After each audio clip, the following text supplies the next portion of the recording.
À présent, Dieu soit loué, Jésus a été glorifié. À présent, l'Esprit de Jésus glorifié est à nous. Et cette promesse peut s'accomplir. Qui croit en moi, des fleuves d'eau vive couleront de lui. L'œuvre qui s'est opérée au moment où Jésus fut glorifié est actuellement et à jamais une réalité.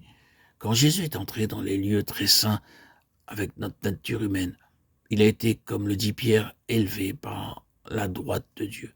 Et il a reçu du Père le Saint-Esprit qui avait été promis. Acte 2:33. C'est pour nous représenter qu'il a été admis comme homme, comme la tête de l'humanité dans la gloire de Dieu.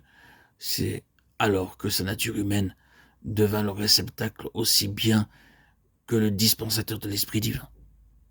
Depuis ce moment, le Saint-Esprit a pu descendre jusqu'à nous comme l'Esprit de Dieu, homme étant à la fois très réellement l'Esprit de Dieu et tout aussi réellement l'Esprit de l'homme.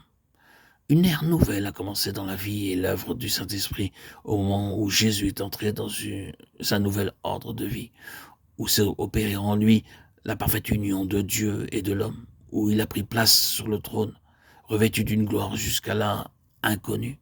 À présent, l'Esprit peut témoigner de la parfaite union qui a eu lieu entre la divinité et l'humanité et nous l'a fait réaliser en devenant lui-même notre vie. À présent, il existe l'Esprit de Jésus glorifié. Il l'a répandu sur nous et nous l'avons reçu en nous.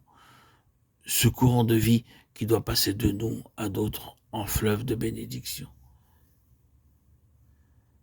La glorification de Jésus et l'effusion de son esprit sont instinctivement, inséparablement liées l'une à l'autre. Si nous voulons recevoir non seulement l'Esprit de Dieu, mais l'Esprit de Christ glorifié, cet Esprit qui n'était pas encore, mais qui est à présent une réalité, c'est à Jésus glorifié que nous devons nous adresser avec foi.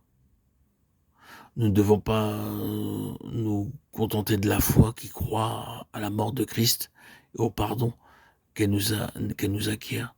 Nous devons en nous chercher à connaître la vie nouvelle. Romains 6:4, la vie de gloire et de puissance divine que l'Esprit de Jésus glorifié est chargé de communiquer à notre nature humaine. C'est là le mystère qui avait été caché dans tous les siècles et tous les temps, mais qu'il a maintenant manifesté à ses saints par le Saint-Esprit, Christ en nous. Colossiens 1:27. Christ veut réellement nous faire vivre de sa vie divine, nous qui sommes encore dans la chair. Nous avons le plus grand intérêt à savoir et à comprendre ce que signifie pour nous cette glorification de Jésus, à savoir que notre nature humaine partage la vie et la gloire de Dieu, à comprendre que l'Esprit n'était pas encore avant que Jésus fût glorifié. Et cela, non seulement parce qu'un jour, nous le verrons dans sa gloire et que nous la partagerons, mais parce qu'à présent même, et jour après jour, nous devons en vivre.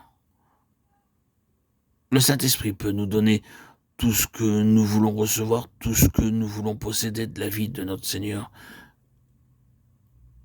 glorifié. Or Jésus disait cela de l'Esprit qui devait recevoir ceux qui croiraient en lui.